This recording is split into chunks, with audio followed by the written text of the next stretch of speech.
Aleluia, abra sua Bíblia. 1 Coríntios. Deus é mais que bom. Existe uma leveza quando a glória de Deus se manifesta. 1 Coríntios capítulo 10, a partir do versículo 8. Diz o seguinte: e não nos prostituamos, como alguns deles fizeram e caíram num só dia, 23.000. Para um pouquinho, olha para cá. Aqui não está falando de prostituição no sentido de prostituição sexual.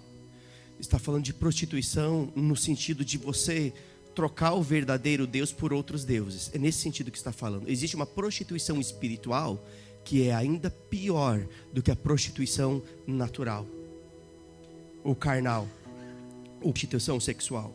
Aqui está falando, não nos prostituamos. Ele está falando do povo que estava peregrinando no Egito, rumo à terra prometida, e algumas coisas aconteceram com eles, e nós sabemos que o Velho Testamento ele é a sombra do Novo Testamento, ele sinaliza o Novo Testamento. Então isso se aplica a nós hoje como algo que serve como princípio para as nossas vidas. E diz o seguinte: e não nos prostituamos como alguns deles fizeram e caíram num dia, 23.000. Verso 9 diz: e não tentemos a Cristo, como alguns deles também tentaram e pereceram pelas serpentes. E não murmureis, como também alguns deles murmuraram e pereceram pelo destruidor. Perceba quantas coisas ruins aconteceram por causa da prostituição espiritual, por causa que tentaram a Cristo, por causa que murmuraram.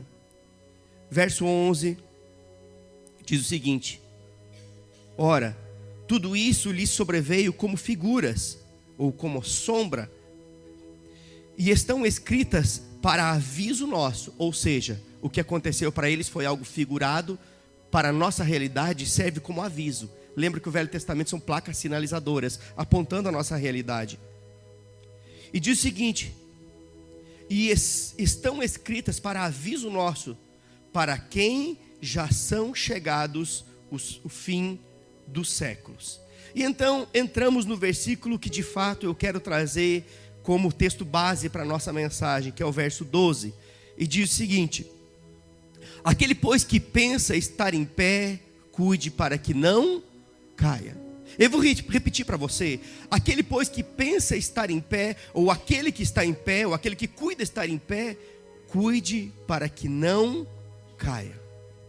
É interessante que esse texto, ele não está dizendo que quem está em pé cuide para não levar uma rasteira do diabo. Esse texto está dizendo isso? Não.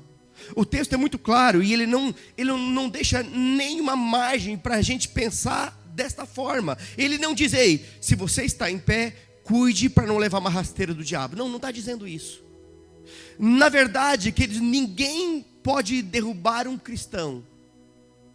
Agora, ele mesmo pode cair ou pelo excesso ou pela falta. Excesso do quê? O excesso de autoconfiança ou a falta de fundamento na palavra.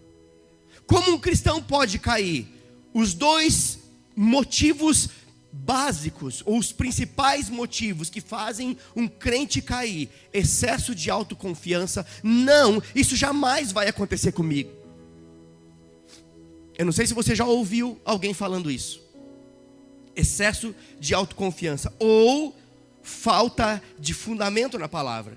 Agora, queridos, é interessante que o diabo ele pode sim até colocar alguns obstáculos na tentativa de promover a queda do crente. Ele vai tentar, e a Bíblia diz que nós não devemos ignorar os ardis do diabo, os planos, os intentos de Satanás. Não devemos ignorá-los. Então é claro que ele vai tentar colocar alguns obstáculos. Mas um cristão cheio do Espírito, um cristão fundamentado na palavra, ele vai perceber as ciladas do diabo e vai se desviar facilmente delas.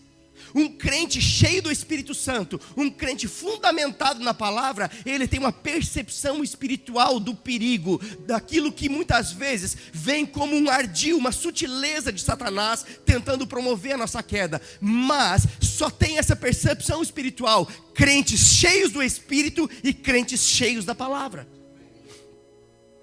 Sabe, queridos, é interessante que muitos crentes, eles acabam se caindo ou acabam se desviando. Sabe por quê?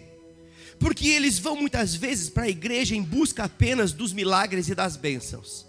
O que você vai fazer na igreja? Eu vou buscar a minha bênção, eu vou buscar o meu milagre. E até cantam aquela música do pastor André, que é muito linda, por sinal. Hoje o meu milagre vai chegar. É ou não é verdade? Sabe de uma coisa? Seu milagre já chegou. Você só precisa se apropriar dele. Já é seu. Jesus não vai morrer de novo. Ele já morreu uma vez, já fez tudo. Amém? Mas um crente cheio do Espírito e cheio da palavra, ele vai descobrir na palavra o que lhe foi dado gratuitamente, e ele vai se apropriar disso pela fé na palavra. Por isso muitos crentes caem. Eles vão para a igreja não para adorar o Senhor. Sabe de uma coisa, queridos? Um culto é uma via de duas mãos. Nós oferecemos para ele e ele oferece para nós. O grande problema é que tem muitos cultos que são promovidos com uma mão única. Está entendendo o que eu estou querendo dizer? Não oferecemos nada para ele, mas queremos tudo dele. Não oferecemos um culto de rendição, de adoração a ele, mas tudo que nós queremos é que o meu milagre chegue hoje, e que a minha bênção chegue hoje. E é por isso que muitos crentes caem, porque esta é a motivação maior do coração deles. Mas deixe-me dizer uma coisa para você, queridos. Se milagres, se sinais e prodígios pudessem mudar a vida de uma pessoa, então Judas não teria traído, nem Pedro teria negado. É ou não é verdade? Se milagres, sinais e prodígios fossem suficientes para mudar a vida de uma pessoa, eu não conheço ninguém que esteve tão próximo, viu tanto milagre quanto Pedro e Judas. E Judas Judas traiu e Pedro negou. O que isso me mostra? Que não são os sinais que mudam a nossa vida, não são os milagres que mudam a nossa vida. O que muda a nossa vida é receber a palavra com mansidão e praticá-la como lhe é devido. Amém? Eu estou falando que eu sou contra sinais? Não, queridos.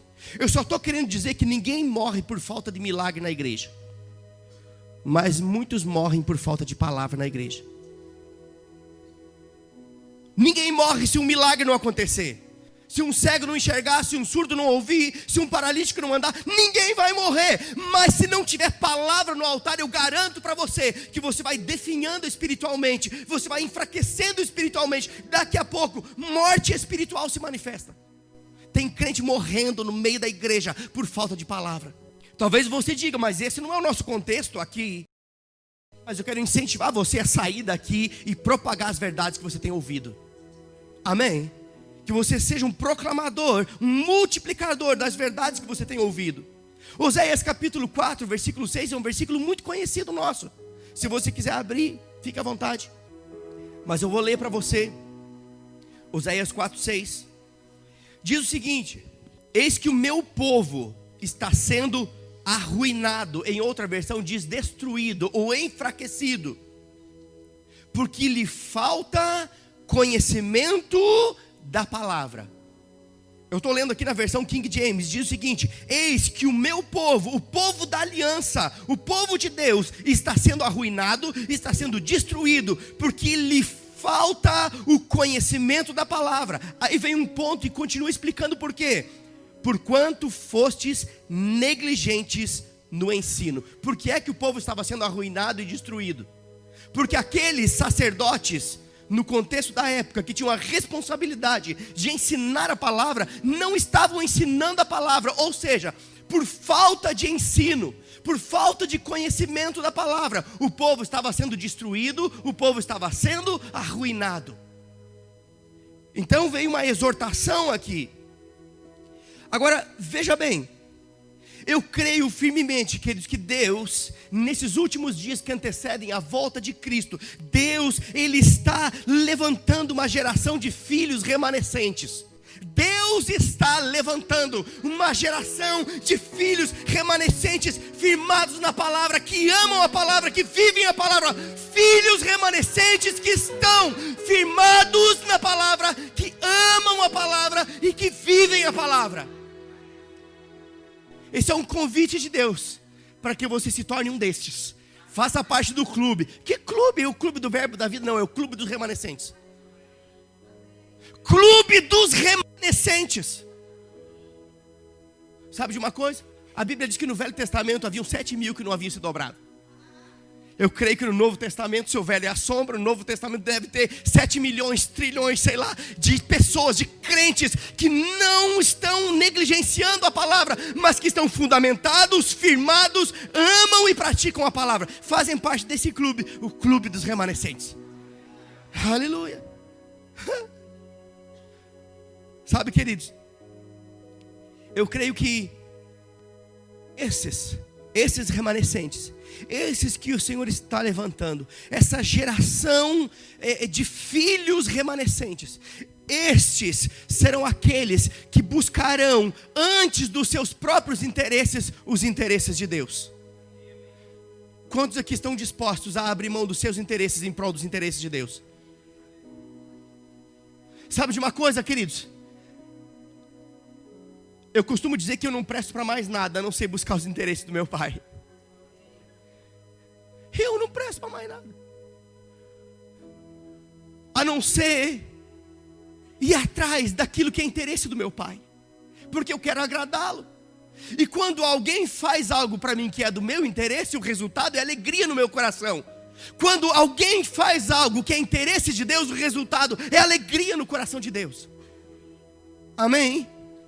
Aleluia. Abra sua Bíblia em Filipenses capítulo 2. Filipenses capítulo 2, a partir do versículo 19. Que o Senhor levante uma geração de homens como Timóteo. Homens como alguém que tem um coração semelhante ao coração de Timóteo. Você vai entender por quê. Filipenses capítulo 2, a partir do versículo 19 até o 21, diz o seguinte: eu, apóstolo Paulo, enviando a Timóteo para a igreja de Filipos. E ele diz o seguinte: tenho esperança no Senhor Jesus, de que em breve vos poderei enviar Timóteo, para que eu também me anime recebendo notícias vossas.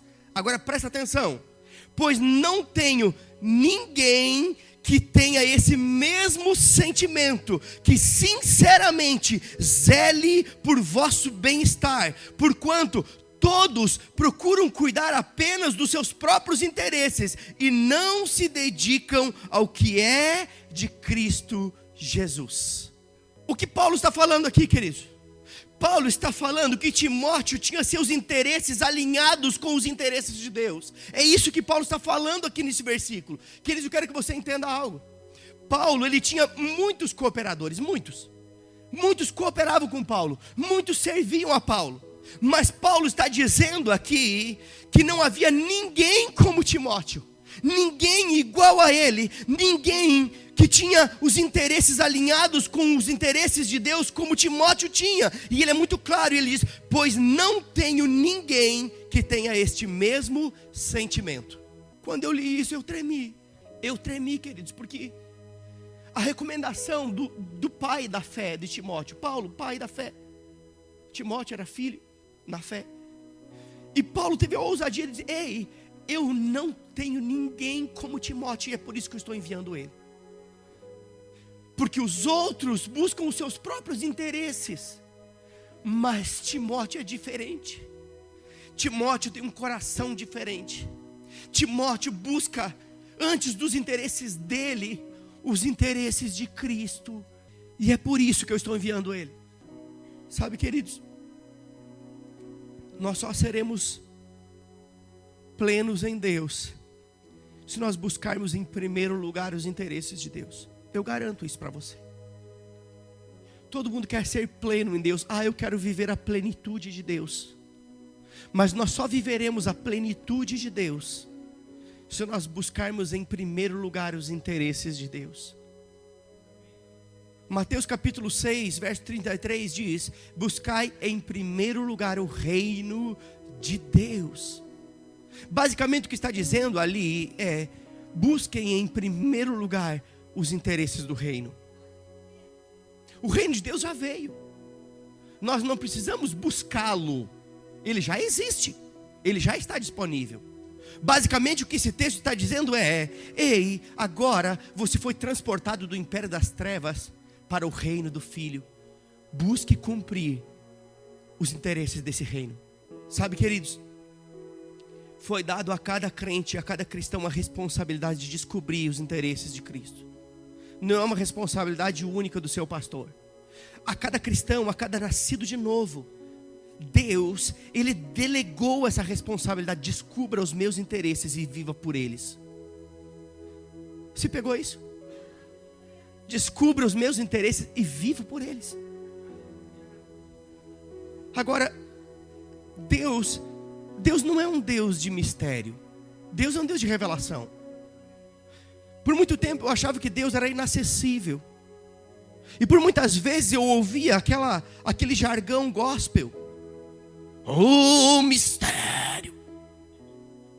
Mas o mistério que estava oculto já foi revelado. Cristo em nós, a esperança da glória. Era o único mistério que estava oculto. E foi revelado. A Bíblia não é um livro de mistério, é um livro de revelação. E Deus, Ele tem interesse em revelar os seus interesses. Deus deseja revelar os seus interesses ao coração de cada filho. Agora, como eu descubro os interesses de Deus? Não existe outra maneira de descobrir os interesses de Deus, a não ser que eu me envolva com a palavra, que eu os busque na palavra. Porque este livro, ele revela os interesses do seu Pai. Estão aqui.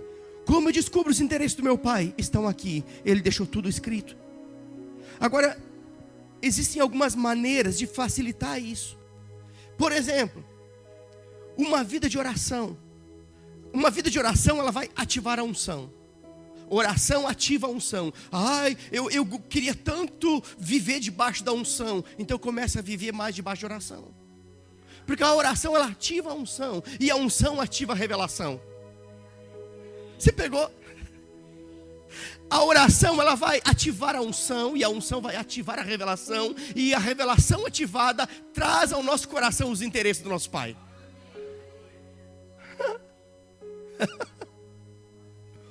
Aleluia. Talvez você diga, mas por que ele está dando tanta ênfase nesse assunto sobre buscar os interesses de Deus? Simplesmente porque a maioria dos cristãos não está interessado naquilo que Deus está interessado. É fato, queridos. Eu estou sendo um canal de Deus para despertar o interesse, o seu interesse pelos interesses de Deus. Eu estou dando tanta ênfase nisso porque o Espírito Santo de Deus me conduziu a esse assunto pelo simples fato de que muitos crentes, eles não estão interessados naquilo que Deus se interessa. E nós precisamos alinhar o nosso coração com o coração de Deus. Agora, significa que um crente que não vive os interesses de Deus, não anda nos interesses de Deus, não vai para o céu. Não é isso que eu estou dizendo. Mas uma coisa eu digo para você: enquanto um cristão não andar de acordo com os interesses de Deus, a sua vida espiritual será uma vida vaga, uma vida vazia, uma vida sem sentido. Mesmo que ele seja habitado pelo Espírito Santo, enquanto ele não descobrir os interesses de Deus, praticar os interesses de Deus, a sua vida é uma vida vazia. Não vazia do Espírito Santo, porque foi habitado pelo Espírito, mas vazia no que diz respeito a ter um sentido para a vida. Você está comigo? Sabe, queridos, agora acontece justamente o oposto daquele que descobre, que compreende os interesses de Deus. Ele começa a viver a realidade do céu aqui na terra. Talvez você diga, não, mas ele está falando apenas de uma forma figurada. Não estou, não. Jesus nos ensinou a fazer uma oração: seja feita a tua vontade, assim na terra como é no céu. Quem anda com o coração alinhado com o coração de Deus, andando de acordo com os interesses de Deus, ele vai começar a viver a realidade do céu aqui na terra. Aleluia. Sabe, queridos, eu creio piamente que foi com esse entendimento que Paulo fez uma declaração. Sabe qual é a declaração de Paulo? Portanto, já não vivo mais eu, mas Cristo vive em mim. Paulo fez essa declaração com esse entendimento, que agora ele estava tão alinhado com os interesses de Deus. O velho Paulo tinha os seus interesses: perseguir os cristãos, matar os cristãos, perseguir a igreja. Mas o novo Paulo descobriu os interesses de Deus, a tal ponto de dizer: ei, agora mudou, agora não vivo mais eu, mas Ele vive em mim. É como se ele dissesse: já não vivo mais pelos meus interesses, mas vivo pelos interesses de Cristo. Era isso que Paulo estava dizendo. Eu já não vivo mais agora motivado pelos meus interesses. Eu vivo agora motivado pelos interesses daquele que me resgatou das trevas para a sua maravilhosa luz. Aleluia. Colossenses capítulo 3, versículo 2 nos ensina algo tão poderoso. Se você quiser abrir, fique à vontade. Colossenses capítulo 3, versículo 2.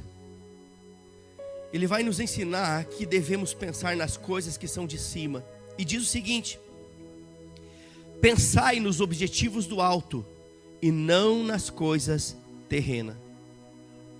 Em outro versículo, em outra versão, na verdade, não em outro versículo, mas em outra versão, diz o seguinte: pensai nas coisas que são de cima e não nas que são da terra. Pensai nas coisas que são do alto e não nas coisas terrenas. Mas essa versão é muito apropriada e ela diz: ei, pensai nos objetivos do alto e não nas coisas terrenas. Basicamente o que ele está dizendo é que nós devemos buscar saber quais são os interesses de Deus. É interessante que esse versículo na Bíblia, a Mensagem, diz que nós devemos ver as coisas pela perspectiva de Deus.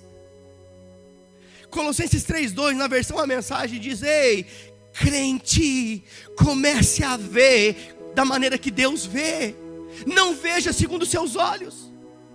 Colossenses 3:2 está dizendo: ei, pare de olhar com os seus olhos naturais, comece a ver como eu vejo. Sabe como Deus vê? Deus não vê impossibilidade, Deus vê que tudo é possível. Deus não vê doença, Deus vê cura. Deus não vê miséria, Deus vê provisão. Ei, Deus, Ele não vê perdidos. Sabe o que Deus vê? Deus vê pessoas que ainda não descobriram que o preço já foi pago. E é por isso que eu e você precisamos ser anunciadores de boas novas. Aleluia. Aleluia. Sabe, queridos, os únicos crentes que de fato vão fazer algo que seja eterno. Eu quero fazer coisas eternas. Essas paredes vão ficar, o anticristo provavelmente vai usar esse lugar. Eu não vou ficar aqui para ver quem vai usar, não. Estou um pouco me lixando. Eu só sei de uma coisa, que isso é temporal. Mas existem coisas que são eternas. Sabe o que é eterno? Eterno é quando alguém perdido foi encontrado porque você pregou o evangelho. Isso é eterno. A sua postura mudou a eternidade daquela pessoa. E os únicos crentes que farão coisas que são eternas são aqueles que descobriram os interesses de Deus e estão praticando os interesses de Deus acima dos seus interesses. Por isso a Bíblia diz: ajuntai tesouros no céu. Você já parou para pensar como é que você ajunta tesouro no céu? Você não vai levar sua casa para lá, rapaz. Muito menos seu carro, muito menos o dinheiro da poupança. Então, querido, deixa de ser mão de vaca na hora dos dízimos e ofertas. Por quê? Porque aquilo que é lançado aqui é usado para pregar o evangelho. Sabe o que é isso? É acumular tesouro no céu. Sabe o que a Bíblia diz? Traça não come, ferrugem não come, ladrão não rouba. Coisas que são eternas. Mas só vai conseguir fazer coisas que são eternas aqueles que descobriram os interesses e buscam os interesses, que investem tempo buscando os interesses de Deus. Sabe, queridos, lá em 1 Coríntios capítulo 3, você apenas ouça, vou parafrasear para você o versículo. Mas lá em 1 Coríntios capítulo 3, do verso 12 em diante, diz que diz que as nossas obras, elas serão provadas. E tudo aquilo que for madeira, palha ou feno vai ser queimado. O que isso significa, queridos? Basicamente o que está dizendo aqui, queridos, que as nossas obras, elas serão sim provadas pelo fogo. E tudo o que não tiver em linha com os interesses de Deus, vai ficar ou vai queimar. Sabe o que vai ser provado? Obras. Porque a fé sem obras é morta. Mas quais são os principais interesses de Deus? Eu quero citar 3 deles aqui.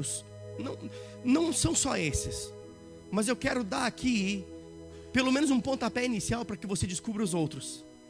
Mas o principal interesse de Deus, o primeiro interesse de Deus, e eu entendo que esse de fato é o principal interesse de Deus, sabe qual é? O principal interesse de Deus é o perdido. Deus está interessado no perdido. Deus está tão interessado no perdido que Ele deu a vida do seu próprio filho para resgatar o perdido. Mas o que significa perdido? A palavra perdido significa, eu quero que você preste atenção nisso. Perdido significa sem rumo, sem direção, destruído, arruinado, acabado. Talvez algumas pessoas aqui estejam se sentindo dentro de uma dessas áreas que foram citadas aqui. Tudo isso aqui é sinônimo de perdido. Perdido significa sem rumo. Se você está sem rumo, você faz parte do primeiro interesse de Deus. Se você está sem direção, você faz parte do primeiro interesse de Deus. Se você está se sentindo com a vida destruída, arruinada, como que se tivesse tudo acabado, deixe-me dizer algo para você. Você é o primeiro interesse de Deus. E por isso você veio para esse lugar nessa noite, para ouvir essas verdades e saber que Deus está interessado em você. Aleluia. Por que eu posso provar isso? Porque Deus amou o perdido de tal maneira que deu o seu único filho, para que todo aquele que nele crê não pereça. Sabe qual é a definição da palavra pereça? Destruído. Um perdido é alguém destruído.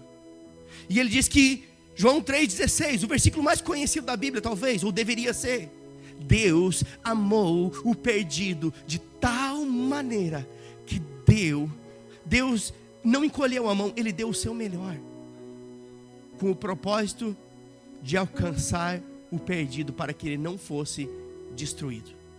Este é o primeiro interesse de Deus. O principal interesse de Deus é alcançar o perdido.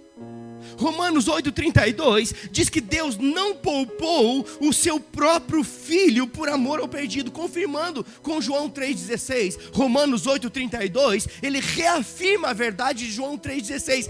Deus não poupou o seu próprio filho, antes o entregou por amor ao perdido. Esse é o principal interesse de Deus. É interessante que Jesus, ele só falava o que o pai o mandava falar. Ele só fazia o que o pai mandava fazer. Ele só fazia e falava o que ele via no pai. E sabe o que Jesus diz? Lá em João 10,15 diz que Jesus estava tão interessado no perdido que ele diz: eu dou a minha vida em resgate deles. Ei, Jesus se deu. Ele se tornou a semente. Ele não foi capturado. Capturaram Jesus. Não. Ele diz: eu dou a minha vida. Eu entrego a minha vida. Eu entrego a minha para resgatar a sua. Eu entrego a minha. Vou passar por um período tão difícil, aonde eu vou ser arruinado, destruído. Eu vou ser afastado do meu pai, para que você se aproxime do seu pai, para que você seja restaurado, para que você seja salvo, curado, para que você viva o melhor que Deus tem para você. Jesus se deu. Sabe por quê? Porque o principal interesse do pai e do filho é o perdido. Sabe, queridos, de fato, a igreja é a única que pode fazer alguma coisa pelo perdido. Nós temos essa responsabilidade. Por quê? Porque Deus delegou essa responsabilidade a nós. Somente nós é que podemos fazer alguma coisa pelo perdido, mas infelizmente nós temos feito tão pouco. Nós temos feito tão pouco, mas nós podemos fazer muito mais. Nós podemos avançar muito mais. Nós podemos conquistar muito mais. Nós podemos resgatar muito mais. Eu quero despertar no coração de cada um de vocês o anseio por ser um porta-voz de Deus para alcançar alguém que está perdido. Sabe por quê? Porque quando fazemos isso, nós estamos fazendo coisas que são eternas. E estamos inseridos dentro da proposta de Deus, do interesse de Deus. E então nós começaremos a encontrar sentido para as nossas vidas. Sabe, queridos, de fato, nós somos as pessoas que podem provocar a maior alegria no coração de Deus. Quantos gostariam de alegrar o coração de Deus?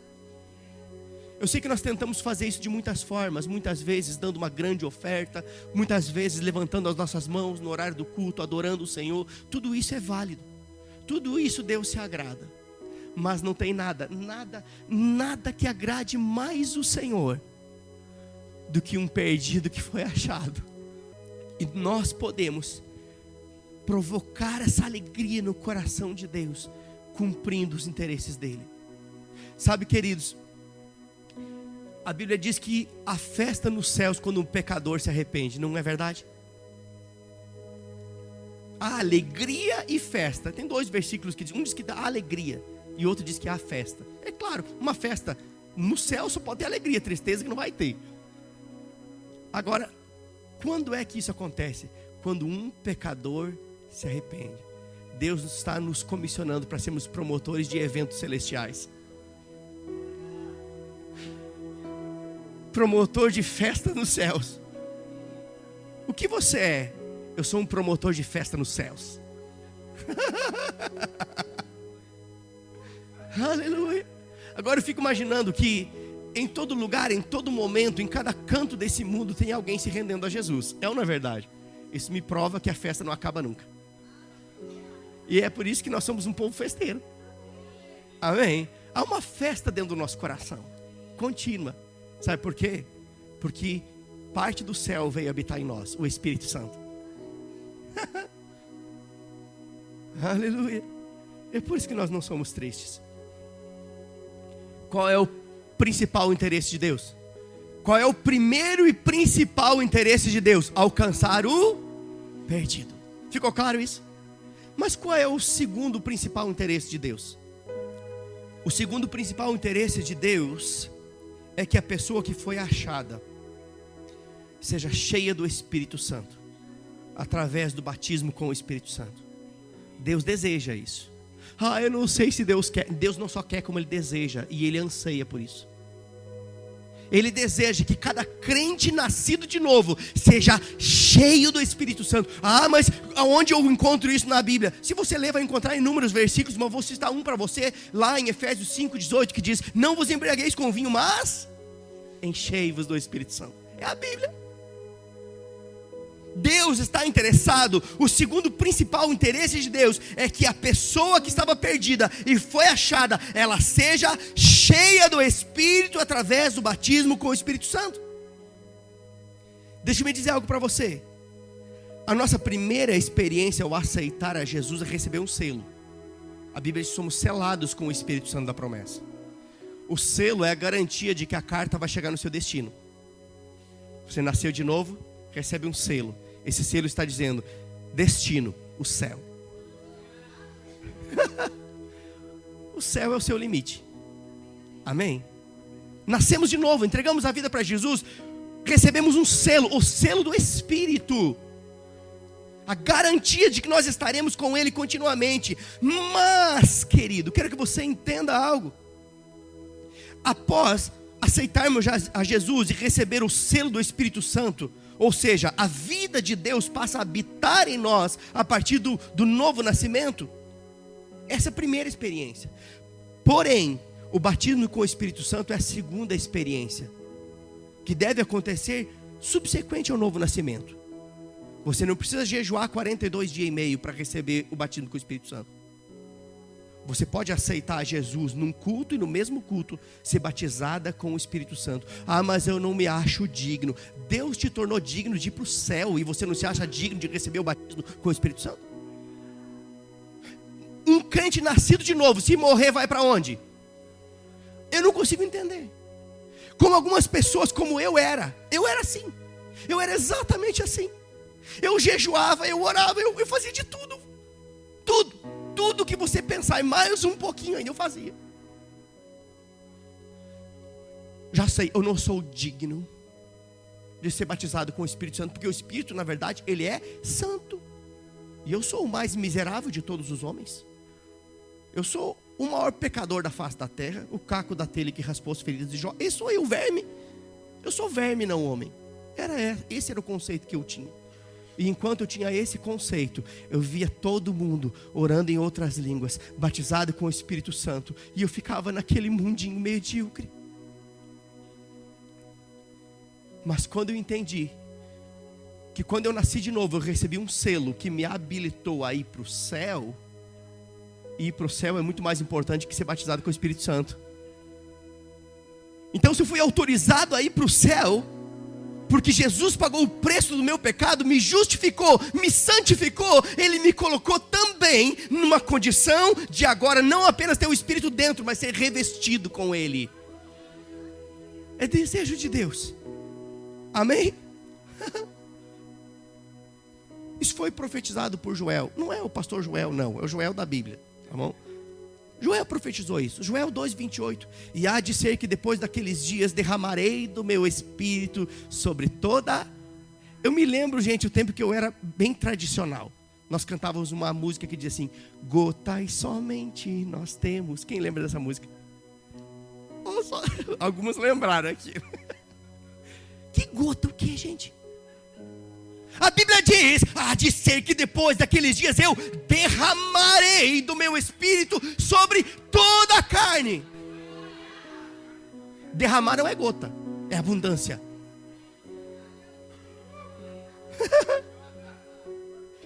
É interessante que diz: derramarei do meu espírito sobre, diga sobre.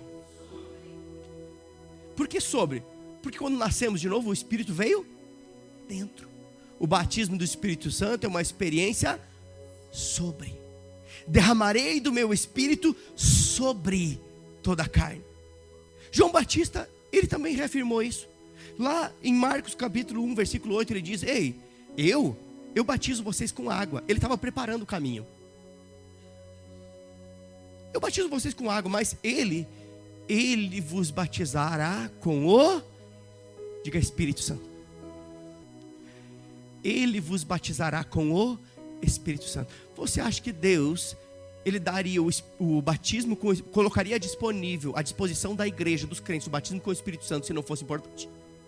Deus não daria algo que de fato não fosse importante. Mas olha só, Jesus também falou sobre isso. Olha só, Jesus ele falou sobre isso também em Atos, agora já com o corpo glorificado, se despedindo, dando as últimas orientações. Sabe o que ele diz lá no versículo 8? Atos capítulo 1, versículo 8, diz o seguinte: mas recebereis poder, diga poder. A palavra poder aqui é a palavra grega dínamos. A palavra dínamos, ela deriva da palavra dinamite. O que é que você faz para explodir rochas numa pedreira? Usa o quê? Você conseguiu pegar? Deus deu aos crentes um poder para destruir as obras do diabo. Aleluia. Como isso acontece? Por meio do batismo com o Espírito Santo. E Jesus diz: ei, mas por que recebereis? Está falando do futuro, porque aqui ele ainda não havia subido. Ele diz: permaneçam em Jerusalém, porque dentro de pouco tempo é 7 dias. 7 dias, só 7 dias. O povo que mais precisou esperar para receber o batismo com o Espírito Santo, precisou esperar apenas. Então, por que muitos esperam 1 ano, 2, 3, 10, 20? Já veio. E ele diz: e recebereis poder ao descer sobre vós. Diga sobre. Mais uma vez, Jesus está falando algo que vem sobre vós o Espírito Santo, e ser-me-eis testemunhas, tanto em Jerusalém, como em toda a Judeia e Samaria, e até os confins da terra. Está falando de um poder que vem sobre, para testemunhar com ousadia. Talvez, querido, você diga, mas eu queria ter a ousadia do pastor Silvio. Você não sabe como eu era antes do batismo com o Espírito Santo. Ela sabe. Ai, se o pastor olhasse para mim sentado no meio da igreja e dissesse, fulano, faz uma oração, eu ia me esconder embaixo das cadeiras. Mas quando o poder veio sobre, a ousadia chegou. E é essa ousadia que Deus quer que você tenha. Quando se tornou disponível, Atos capítulo 2 diz o seguinte, a partir do versículo 1: e ao completar-se o dia de Pentecoste, estavam todos reunidos num só lugar. De repente veio do céu um barulho semelhante a um vento, soprando muito forte, e esse som tomou conta de toda a casa onde estavam assentados. Então todos viram distribuídas entre eles línguas de fogo, e pousou uma sobre cada um deles. Para um pouquinho, olha para cá. É interessante que as línguas, como que de fogo semelhante, veio sobre cada um. Sabe o que isso significa? Que a experiência de cada um é de cada um. Não tem que ser igual ao do outro. Amém? A experiência da Thay é diferente do Vini, que é esposo dela. Por quê? Porque Deus, ele sabe exatamente qual é a personalidade daquela pessoa, as características dela, como Ele vai se manifestar. Você está comigo? Pousou sobre cada um deles, e todas as pessoas ali reunidas ficaram, diga, cheias do Espírito Santo. É o que está dizendo aqui, todos os que estavam reunidos ficaram cheias do Espírito Santo e começaram a falar em outras línguas, de acordo com o poder, dínamos, de acordo com o poder que o próprio Espírito lhes concedia que falassem. Talvez você diga assim, não, mas o contexto lá está dizendo que haviam pessoas de todos os povos, e eles começaram a falar no idioma do outro. Na verdade, existem duas palavras ali naquele texto. Uma é dialecto, que significa idioma, e a outra palavra é glossa, que significa línguas ininteligíveis. 2 milagres aconteceram. Um, porque aqueles que foram cheios do Espírito Santo começaram a falar línguas estranhas. E o outro milagre aconteceu no ouvido daqueles que estavam ali, porque cada um os ouvia falar na sua própria... Eita! Tá claro? Aleluia! O povo perece porque lhe falta o conhecimento. Eu não quero ser corrigido por Deus. Os sacerdotes foram. Eu não quero ser. A minha palavra é a minha missão é ensinar a verdade. O batismo com o Espírito Santo é de fato um revestimento de poder para testemunhar de Jesus, queridos, de forma ousada, de forma inspirada. Basta você olhar para Pedro. A gente pensa em Pedro antes do batismo, antes desse momento do Pentecostes. Primeiro ele quer mandar vir fogo do céu. Depois ele corta a orelha do servo do sumo sacerdote. E por último, para finalizar, ele nega Jesus por 3 vezes, mesmo sendo alertado. Mas Jesus não o descartou. Eu fico feliz com isso. Quando a palavra diz, ei, chamem todos e não esqueçam de Pedro. Se Jesus não descartou quem o negou, quem somos nós para descartar? E então, Pedro estava ali com aquele povo reunido, naquele lugar, naquele ambiente. Durante a festa de Pentecostes, o Espírito Santo veio. Todos começaram a falar em línguas, foram batizados com o Espírito Santo. Pedro se levanta naquela ousadia. O Pedro que negou Jesus, cortou a orelha do servo e pediu para vir fogo do céu. O mesmo Pedro agora se levanta na ousadia do quê? Do Espírito que agora estava sobre. E ele prega de Jesus. E a Bíblia diz que quase 3.000 almas se converteram ao Senhor. nasceu a primeira igreja a partir de um homem que negou a Cristo, mas agora era outro homem, porque o Espírito veio sobre ele. Sabe o que eu estou querendo dizer aqui? Que há pessoas aqui que têm um ministério poderoso da parte de Deus, mas estão encolhidas. Mas nessa noite, Deus quer te encher de ousadia. Deus quer capacitar você. Deus quer revestir você, para que na ousadia do Espírito, você possa invadir o território do inimigo. Você possa destruir as obras do diabo. Este é o interesse de Deus. Este é o segundo principal interesse de Deus. Aleluia. Não seja tímido. Deus não te deu espírito de medo, mas de ousadia. Ousadia só chega quando o Espírito vem sobre. Aleluia. Sabe de uma coisa? Depois nós vamos orar. E se você ainda não é, hoje você vai ser, se você quiser e se você crer. Mas falamos de 3 principais interesses de Deus, pelo menos os que eu sinalizei aqui, né? Existem outros. Qual é o terceiro principal interesse de Deus? O terceiro principal interesse de Deus é que você cresça espiritualmente. Deus está interessado em que nós cresçamos espiritualmente, não é evoluir o espírito. Ah, fulano está evoluindo. Nós não somos espíritas. Amém? Nós cremos naquilo que a Bíblia diz. E a Bíblia o tempo todo ela nos incentiva a crescer espiritualmente. É o terceiro principal interesse de Deus, é que nós cresçamos espiritualmente. Sabe de uma coisa, queridos? Uma pessoa sem o batismo com o Espírito Santo, ela pode crescer espiritualmente? Pode, mas ela nunca será plena. Alguém que não recebeu o batismo, não ora em outras línguas, pode crescer? É claro que pode. Eu me lembro que eu tinha 5, 6 anos de crente quando eu fui batizado com o Espírito Santo. Eu já tinha lido a Bíblia, eu até já dava umas palavrinhas aqui e acolá. É verdade, gente. Eu até tinha ganhado umas alminhas para Jesus. Mas tudo foi potencializado depois.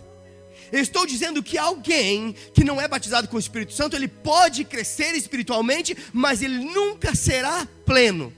É mais ou menos quando você chega, a palavra aqui, pleno, é a palavra que está lá em Efésios 5,18, que diz: não vos embriagueis com o vinho, mas enchei-vos. A palavra enchei-vos significa completar.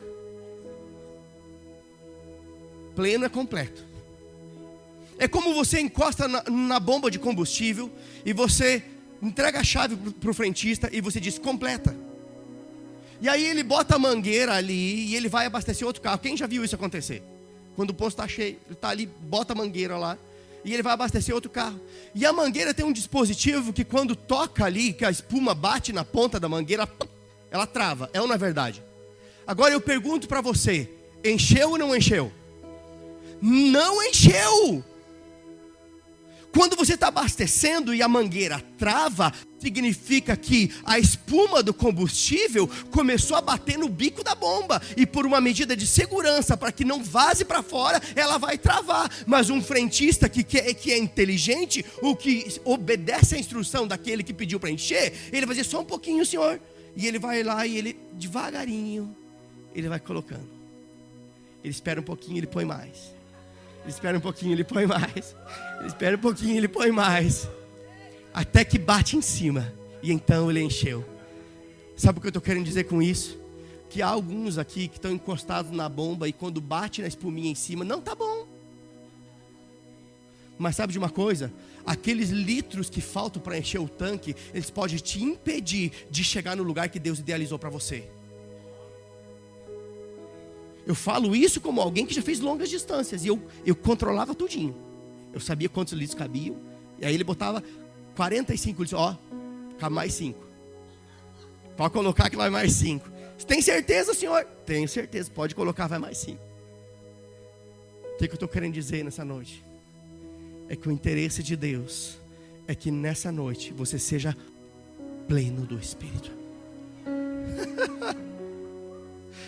Aleluia. Sabe, queridos, um crente sem o batismo com o Espírito Santo, ele vai ter algumas limitações para ouvir e discernir a voz de Deus. Eu falo isso como quem deseja que você seja inspirado por Deus. Um crente que nasceu de novo, tem o selo do Espírito, ele até vai para o céu. Ele não foi ainda batizado com o Espírito Santo, ele terá algumas limitações. Ele não consegue discernir direito a voz de Deus.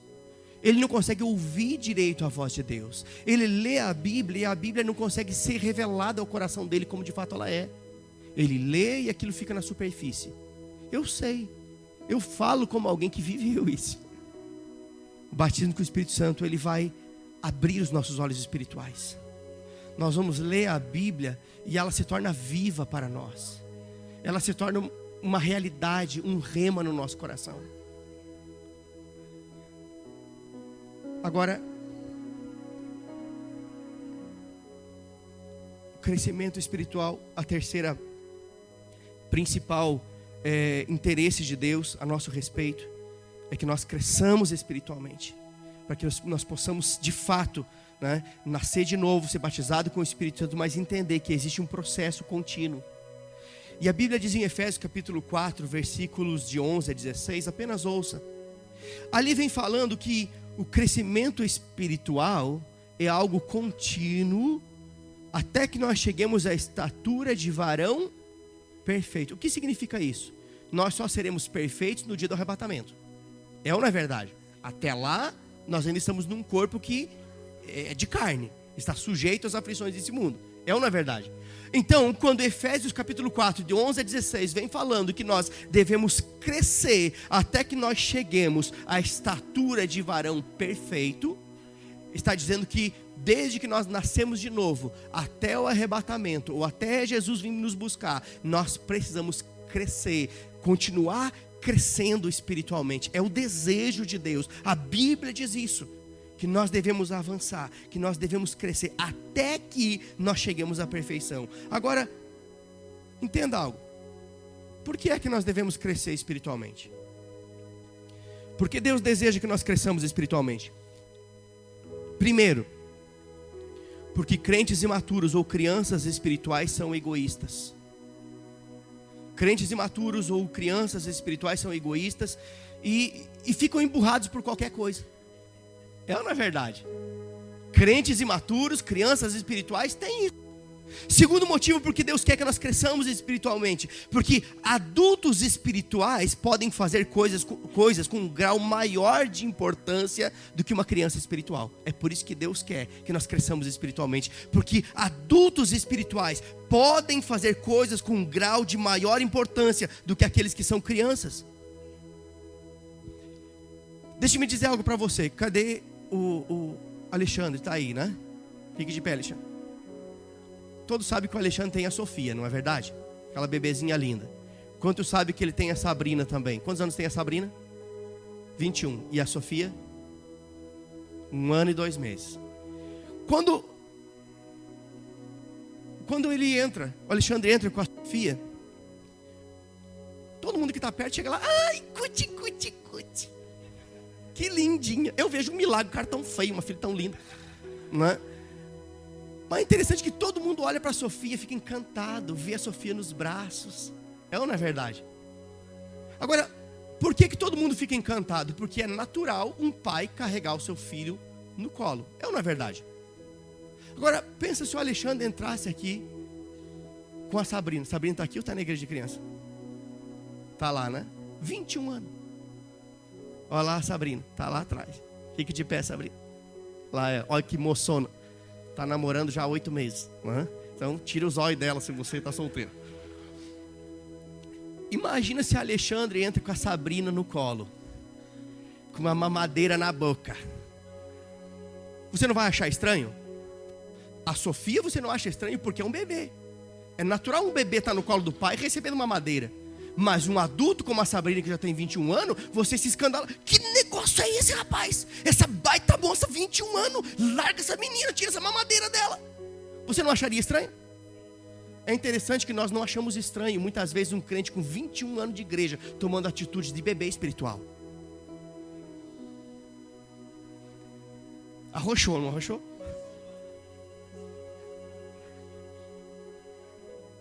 Sabe, queridos, Deus, ele Ele quer delegar coisas mais relevantes para alguns, mas Ele não pode porque ainda não cresceram. Nosso pai é um pai diligente, e nenhum pai responsável daria um carro para uma criança dirigir. É ou não é verdade? Você que é pai sabe o que eu estou falando. Você não daria um carro para uma criança dirigir, porque ela ainda é criança. Assim também Deus, Ele não delegaria uma responsabilidade maior para alguém que, mesmo que tenha 20 anos de igreja, continua tendo atitudes de um bebê espiritual. E é por isso que Ele quer que você cresça espiritualmente. Amém? Sabe, queridos, eu já estou finalizando aqui, mas quando nós não crescemos espiritualmente, nós limitamos o agir de Deus nas nossas vidas. Ou seja, Deus, Ele vai agir no limite da nossa maturidade espiritual. Deus, Ele se limita à maturidade espiritual que nós estamos. Ou seja, é por isso que Deus nos chama a uma responsabilidade de crescer espiritualmente, pelo simples fato de que Deus fica limitado a agir nessa terra por meio de mim e de você. Ah, como assim? Que heresia é essa? Não, queridos, a Bíblia não diz que Jesus é o cabeça e não diz que nós somos o corpo. Como Deus vai agir nessa terra? Por meio do corpo. Agora, Deus não pode agir por meio do corpo, aonde algumas partes desse corpo estão atrofiadas. E é por isso que Deus quer que eu e você cresçamos. Amém? Terceiro motivo pelo qual Deus quer que nós cresçamos é para que nós andemos de modo digno como filhos de Deus que somos. Só vai andar de modo digno como filho de Deus alguém que cresceu espiritualmente. E eu quero ler com você Efésios capítulo 4, verso 1 e 2. Se você quiser, apenas ouça, eu vou ler para você. Diz o seguinte: Efésios 4, 1 e 2 diz assim: portanto, eu, prisioneiro no Senhor, suplico-vos que andeis de modo digno para com o chamado que recebestes, com toda a humildade. Diga humildade. Com toda a humildade, com toda a mansidão. Diga mansidão. Paciência. Suportando-vos uns aos outros. Olha o que diz aqui: eu rogo a vocês que vocês andem de modo digno com o chamado que vocês receberam, com toda a humildade, mansidão, paciência, suportando-vos uns aos outros em amor. O que isso significa? Que uma postura como essa só é encontrada em crentes espiritualmente maduros. É só crente maduro que anda em humildade. É só crente maduro que anda em mansidão. É só crente maduro que anda em paciência. É só crente maduro que dá suporte aos irmãos. Suportar uns aos outros não é, eu te suporto, irmão. Não, é dar suporte para que ele suba. Amém? Aleluia. Agora, veja bem, qual é a diferença entre um crente carnal e um crente espiritual? A diferença entre um crente carnal e um crente espiritual é quem os governa. Ou seja, um é governado pela carne, por isso é chamado de crente carnal. Outro é governado pelo Espírito, e é por isso que ele é chamado de um crente espiritual. A minha pergunta é: quem te governa? Não me responda. Eu quero despertar em você só. Sabe o que a Bíblia diz em Gálatas 5,16? Andeis no Espírito e jamais, diga jamais, andeis no Espírito. Só anda no Espírito crente maduro. Crente imaturo anda na carne, crente maduro anda no Espírito. Crente imaturo anda na carne, crente maduro anda no Espírito. Andeis no Espírito e jamais satisfareis os desejos da carne. Sabe de uma coisa? Crescer espiritualmente não é responsabilidade de Deus. É minha e sua responsabilidade. Agora, o que vai promover o nosso crescimento espiritual? A resposta está na Bíblia. A mesma Bíblia que nos instrui a crescer, ela nos orienta em como crescer. 1 Pedro capítulo 2, verso 1 e 2, eu vou ler para você na Bíblia Viva, então apenas ouça, porque pode ser que você não vai encontrar a mesma versão aí, você vai se perder. Mas 1 Pedro capítulo 2, verso 1 e 2, deixa muito claro que aquilo que nos dá o crescimento é o genuíno leite espiritual chamado palavra de Deus. Você quer crescer? Coma a palavra, beba a palavra, viva a palavra, se alimente da palavra. Você é o que você come. Amém? Tem crente comendo campanha e quer crescer. Eu vou para campanha. Campanha não dá crescimento, palavra dá crescimento. Amém?